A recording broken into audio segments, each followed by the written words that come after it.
Hello and welcome to Bangalore International Centre's very own podcast, BIC Talks. Bangalore International Centre is a platform for informed conversations, exchange of ideas, and a space for arts and culture. BIC Talks brings the essence of all that the physical space stands for and more to your doorstep. Hi, I'm Pawan Srinath and welcome to BIC Talks. The Government of India launched the Arogya Setu app on April 2nd, 2020 to, and I quote, connect essential health services with the people of India in our combined fight against COVID-19, end quote. Arogya Setu is a COVID-19 tracking app with close to 100 million installations as of our recording today on May 12, 2020. Orgo Sengupta, founder and research director at the Vidhi Center for Legal Policy, joins us today to talk about the Arogya Setu app, the laws around it, and how our personal privacy and security is being safeguarded. A team at Vidhi assisted the Government of India on a data access and knowledge sharing protocol that was released yesterday on May 11th. Orgo was also a member of the Justice Sri Krishna Committee on a data protection framework for India. Orgo, welcome to BIC Talks. Thanks very much, Pawan. Thanks very much for having me. First up, can you tell us how this app is being used by the Government of India and by the users? Pawan, let me start with what the purpose of a contact tracing app is. Because the Arogya Setu app essentially is an app that allows you to trace contacts with persons who might be infected with COVID so as to prevent the halt of the spread of the epidemic. Now, in an offline world, as you would imagine that this would be done in a conversation with either the inspector or a local health officer who would come and ask you where you've been, what you've done, and try and identify who all you might have been in touch with. Now, this app, like a range of apps in other countries, essentially does this in a digital form. And the idea is that given the fact that we can't be on a perpetual lockdown, and the lockdown will have to lift at some point in time, people who are at risk must be protected, and people who are infected must know that they are infected. So what does this Arogya Setu app do in pursuance of these two aims? It essentially does a combination of three things. First, it does Bluetooth-based contact tracing. So essentially, if you have the app downloaded, your Bluetooth is on, and the smartphones with two phones exchange Bluetooth beacons, and this information gets stored on your phone. If there is information to the effect that any one of these two parties is infected with COVID-19, then in that case, you get a notification that you might be at risk and certain steps need to be taken. Number one. Number two is self-assessment. Once you download the app, as in there is a self-assessment tool that you can fill in order to see whether you are at risk or not.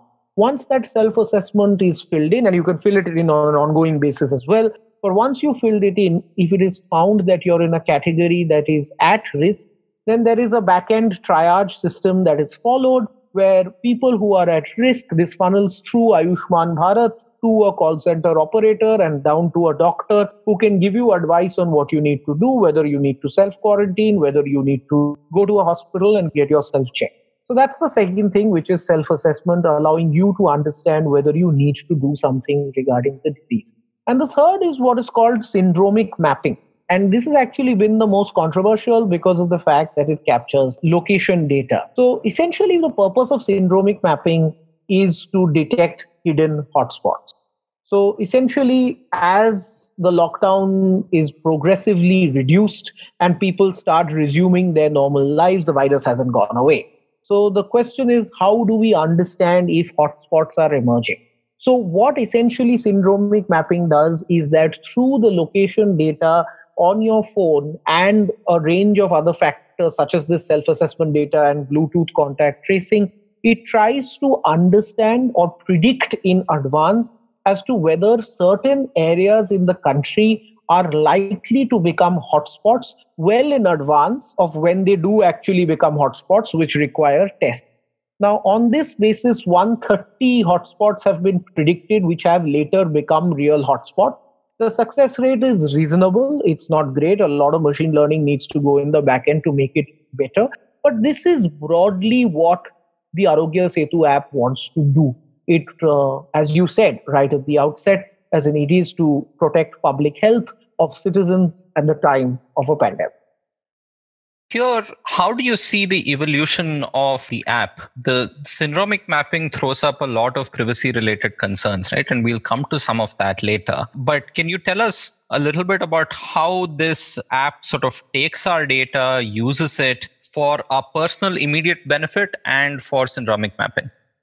Okay, so I'm not a techie, so pardon the fact that this may not sound technologically entirely sound, but I'm going to try, and since most of the world is not full of techies or lawyers, I'm just going to try and say this as simply as I can. So there are two key benefits that we need to know. One is a benefit for myself. Okay, the benefit for myself is that I get to know whether I am in an area that is a hotspot. I get to know whether I have the disease or not. Okay, that's the first. The second thing is in terms of my duty to others, mostly in my immediate vicinity. So I can let people know that I am infected so that people can take appropriate precautions. So that's the broad framework. Now, how does the app go about doing this? So since you asked the question on syndromic mapping, there are two things to note. The first is that when you do register on the app, it asks you a question as to where all you have visited in the course of the last 14 days. Okay, if you have visited some country. So that's particularly looking at foreign travelers coming into India. So that's the first piece of information that the app has, which is your self-inputted locations as to where all you visited, number one. Number two is that once you've downloaded the app is tracking your location at any given point of time. And there is an algorithm that runs in the back end, which looks at two things. One is that it looks at how many people were in a particular area at a particular point of time, and how many people either at that point of time or at a later point of time, those who were in that area, were diagnosed as COVID positive. And if there is a match in between these two, then what you can say with some degree of probability, and this is all probability, I'm not saying that this is a certain science at all, as in fact the success rates are in an overarching terms pretty low, as in it's about 23%, which is high for a contact tracing app doing syndromic mapping, but in an overall scheme of things pretty low. But if these two parameters match, then you can say with a reasonable degree of probability that this could be a potential hidden hotspot. What that then does is that it allows local health authorities, district administrations to come in, do the actual testing, see whether indeed this is a whether this is a hotspot or not, and then accordingly take measures to ensure that people remain safe. So essentially what you have is a powerful tool that allows you to restore life as usual, because we will restore life as usual, while at the same time ensuring that we are not cavalier about our safety. Here, your colleagues worked on this data access and knowledge sharing protocol that is essential to make a lot of these work while building in the provisions for ensuring our personal privacy and safety as well, right? So can you give us a sense of how that is being done? One, there is a concern that there is all this personal data, including location data, which can be very rich. And so therefore, this can be mined, and there's a security angle. The other is a privacy and the state angle, right? I mean, what if the state has control over or access to this much personal information, which is deeper and more than anything ever before, right? That's at least been collected in India. So what kind of protocols can be put in place, have been put in place to ensure privacy? Okay, now that's a great question. So I think let's get a couple of preliminary facts clear. Is that the debate that we are having is not any longer a capability debate, but a policy debate. And the reason I say that is because of the fact that we always knew that private companies, the state, had the technology available in order to do surveillance tech. Okay, we knew that as in it existed, but we kind of wanted to avoid it because that was kind of what is most useful for us, particularly for private company. We are happy to give all kinds of personal information because these services are useful. So it's no surprise that the state also has the ability to do syndromic mapping. So if you were charitable, you'd call it syndromic mapping. If you were uncharitable, you would call this surveillance, right? So it depends on which perspective you use. But the question is not of capability. The question is of policy. Once we say it's a question of policy, this is a trade-off that we have to make as a society. Because let's be clear on one thing. The more privacy invasive an app of this nature is, the more useful it is as far as the public health issue is concerned. If we had complete information of all travel, all health information that of every individual, and it could be accessed on a real-time basis, and imagine all hospitals had interoperable platforms and everyone could share data seamlessly. It sounds like a nightmare for privacy, but a real boon for doing whatever it is that that product wants to do. So many techies that you speak to and say, I don't understand what this entire business is about. And every privacy activist you speak to says that, no, that just seems completely abhorrent. So this is a trade-off. And we have to be clear that the reason as to why these apps are useful is precisely because there is some trade-off of privacy involved. And this is not a question related to Arogya Setu. This is a question that we as a society have to ask ourselves regarding our use of smartphones, our use of Gmail, our use of Facebook, and our use of any other app that essentially uses and mines our personal information to create what Shoshana Zuboff calls behavioral surplus. Okay, so I think that's an important framing that we need to have. Now, once we've done that, let's look at what the Emergency Data Sharing and Access Protocol does. That's been introduced yesterday, and a couple of members of my team and myself have worked on it. Essentially, this is a data protection bill in miniature for the Arogya Setu app. What it does is that it gets fundamental principles of data protection. That is, number one, you must limit what you collect to what it is that you actually need to perform that service. So don't go about collecting information that you don't need, number one. Number two, you must limit what purposes for which it can be shared. So one of the key concerns, and the one that you raised, is that, this is a large amount of data and it could be used for multiple purposes by the state. I think the one thing that the app does is that it says very clearly that this information shall be used only for formulating and implementing appropriate health responses. And health responses have a definition which essentially deals with management of the COVID-19 pandemic. So that is purpose limitation. Number three is use limitation. That is, who can you share it with? You can share it with, in this case, you can share it with ministries of health in state governments or the government of India or local governments or public health institutions. That's the health ecosystem. You can share personal data if it is strictly necessary for this purpose. That's the only thing that you can do. You can share personal data only with these ministries of health, number one.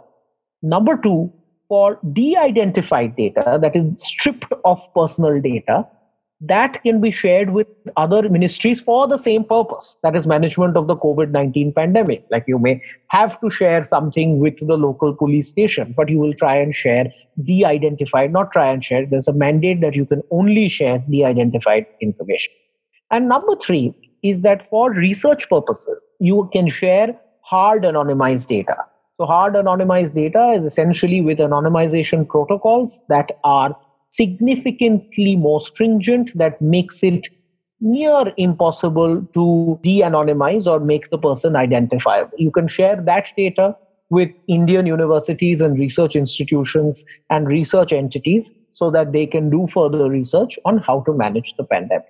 So these are the three broad principles which, in an overarching structure, which takes into account the Puttaswamy judgment of the Supreme Court, because it says that any data usage under this protocol must be necessary and proportionate to the purposes it serves, and it must process data in a fair, transparent, non-discriminatory manner. So that's what the protocol does. I want to go through them one by one, and thank you for providing this clarity. First, when there is personal information that is being shared for absolute necessity, say there is some person who is tested COVID positive, you want to understand who that person's contact network is and see and proactively reach out to some of these people and some of this data is shared with a health authority. Is there a process in place currently to keep a log and a track of all data that is being shared with various people, so that if there are any problems that occur later, there is an audit trail, there is somewhere enough information for accountability? That's a great question, Pawan. And I think there is currently a trail and a process which exists. And if you look at the protocol, para 6C provides that NIC, that is the National Informatics Center, which has developed the app, NIC has an obligation, to the extent that it is reasonable, to document the sharing of any data, maintain a list of any agencies with whom it is shared, and such documentation shall include the time at which the data was shared, the person or agencies who are being provided access to the data, the categories of data being shared, and the purpose for which it is shared. So it's taken into account in the protocol. My follow-up, Argho, is on anonymization, right? So if I'm not mistaken, each individual who signs up on the app is given a separate number of some sort, right? Which is that person's ID from thereafter. So is that the anonymization that gets built in, or is there more anonymization that happens in the app? So actually, in that sense, that's really not, technically speaking, anonymization, because that is a unique device ID. So everyone has a unique device ID on the basis of which further interactions take place. To some extent, obviously, to other government agencies, they may not know who the person is, but this is not very difficult to de-anonymize.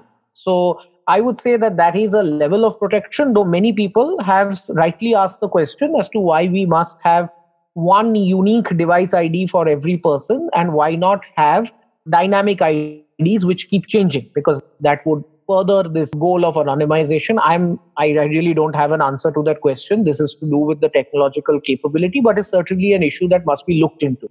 What additionally this protocol does is that it sets up a committee that is headed by the principal scientific advisor to the government of India, which will implement anonymization protocols that are envisaged to be much more stringent than simply a unique device ID. What those protocols will provide for is a level of anonymization which, as I said last time, makes it near impossible to re-identify a person.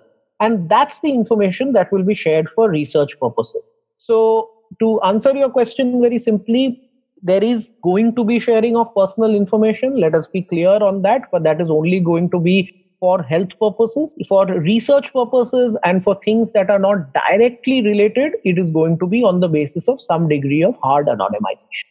Thanks, because even here, even if a lot of data is anonymized, if the geolocation is accurate, then somebody can you can pinpoint somebody's house or their place of residence, right? So even that needs to be anonymized and granularized sufficiently to truly protect the identity of an individual. If you can figure out their workplace or their exact address, then you can figure out who they are one way or the other. And that's why actually the purpose becomes important, because it depends on the perspective through which you look at this. If I were to just digress for 30 seconds, I read an article today by Rajiv Gowda in the Indian Express, where he's also talking about the fact that why Arogya Setu is a breach of privacy. Now, I think we have to be careful in our use of language in terms of what breaches privacy. Because I think this is because location data, which is the point that you made, if someone has my location data, which say someone like an Uber has at most points of time, then they obviously are able to track my location. But I want that, right? I want Uber to track my location so that I get a cab exactly in my house and not in front of my neighbor's house, right? So it's exactly the same with Arogya Setu. I want an exact location so that the people can contact me directly, so that I know exactly where I was, so that the information that is shared with other people is as precise as possible. The problem is not so much the fact that location data is shared. And I fully agree with Rajiv that the problem is the fact that the app is being made in some shape or form mandatory. That is a separate problem, and that may be the core of the privacy concern, not so much the fact that location data is shared. Thank you. You actually stole my next question out of me, which is that I wanted to come to like the big concern, right? So if the app design is reasonably safe, reasonably secure, is, reasonably thoughtful in how it ensures our privacy. What happens when the app is mandated in one way or the other? So currently, can you give us a sense of whether Arogya Setu is mandated under law for Indians to install the app and use it? Well, it's a bit like Schrodinger's cat. You don't know whether it is or whether it's the opposite. As far as mandatory is concerned, as we all know, there is annexure to the MHA order on the 1st of May 2020, which says that it shall be mandatory for public and private sector employees. That depends on that accountability is placed on the head of the organization. Now, typically, given the fact that, I don't know, a large number, I was told it's around 40% of people in this country don't have a smartphone. So I don't even know what mandatoriness means, given the fact that you need a compatible device if you first have to download it. Number one. Number two, my personal view on this is the fact that mandatoriness is something that does not sit easily with the design principles of this app. The app was designed keeping in mind that people will want to come into it because they will see a benefit and they will see a way in which they can do their duty towards others. That's in some sense the raison d'etre of the app, and that's the foundational principle. And it's my personal view that mandatoriness completely militates against that principle, and it's really not the way we should be going as far as this app is concerned. There should be a best efforts obligation for every employer, whether public or private, or every individual. If they have a compatible device, then there should be a best efforts obligation to use it, because at the end of the day, it is for our benefit that we want to use it. But I think mandatoriness really has no place in this. Thank you for mentioning that, because I think many concerns might be around this, right? Because what if there is either legal or extra legal use of the app, right? I mean, already there's news coming out about how maybe the app might be mandatory if you decide to use train services or air services. And I understand that most people, if not all people who are involved in air travel will have a smartphone, but all people who may access train services may not have a smartphone. And if I can, voice a fear that I think many people have is, what if people are stopped on the road and asked, do you have the app or not? And if you don't have, then I will not allow you to continue your commute. And it's not a hypothetical fear, right? The Noida police, according to reports, is doing that, right? It's stopping people and saying, show me your phone. Okay. And if you have the app, you're going to be allowed to pass. Now, you see, as a lawyer, I find this a completely untenable proposition. Nobody can, it's a simple proposition. Nobody can tell me whether I should buy a phone or not. And if I should buy a phone, what phone I should buy. If nobody can tell me that, nobody can tell me what I should download on a phone, right? It's as simple as that. So it's really not the way in which we ensure that more and more people download the app. Let's remember that the app got to about 75 million downloads without any without any gray area, that there was no mandatoriness at that point of time.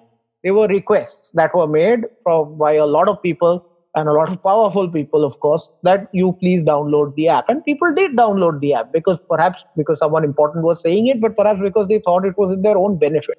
And organically, I am confident that if the app continues to deliver the results that it does, it will grow because people want to remain safe. And I think that's really the way we must go, because the fears that you that you expressed are fears that are completely shared. Because at the end of the day, as in having an app and showing that you're safe on an app it cannot be a basis for going about daily life. While this is not the intended use of the app, this is not unanticipated or unanticipatable, right? That various authorities at various levels might, increase or change the way in this app is mandated. So can there be legal provisions that you can imagine which sort of limit this and which retain the spirit of the app that you mentioned? Yeah, so let's put it this way, that already if you see the app, it does have a couple of features which allows you to get an e-pass. It has a feature that allows you to donate to PM Cares. So there is some sort of mission creep that seems to be happening.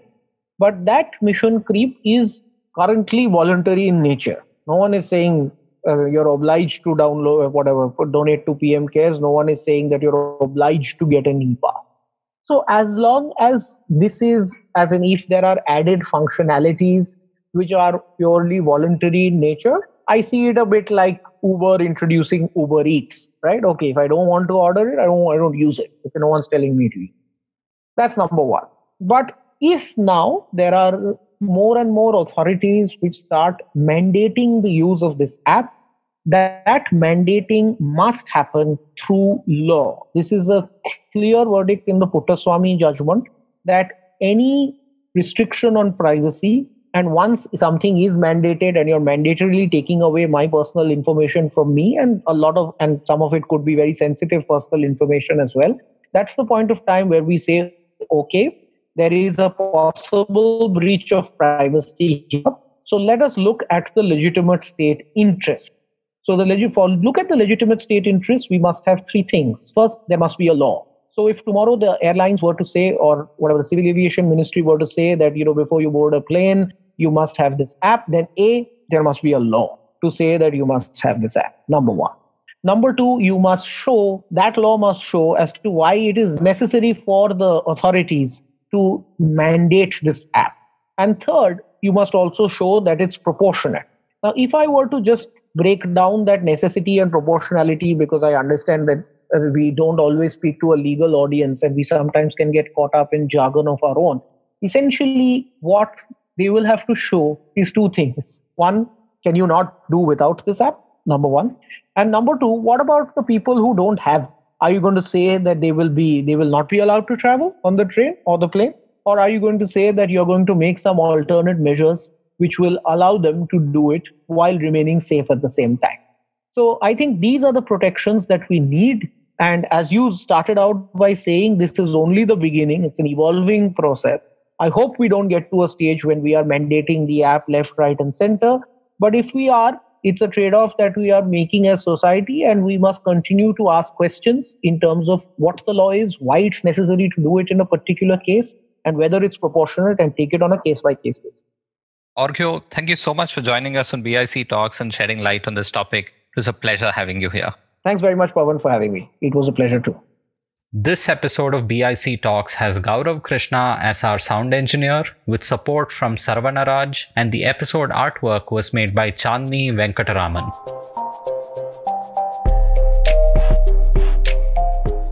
Thank you for listening to this episode of BIC Talks. This podcast can be accessed on our website, bangaloreinternationalcentre.org, as well as on any of your favorite podcast platforms. Tune in for new episodes every week, and do subscribe to our YouTube channel and follow our Facebook, Twitter, and Instagram pages to stay informed on our latest updates.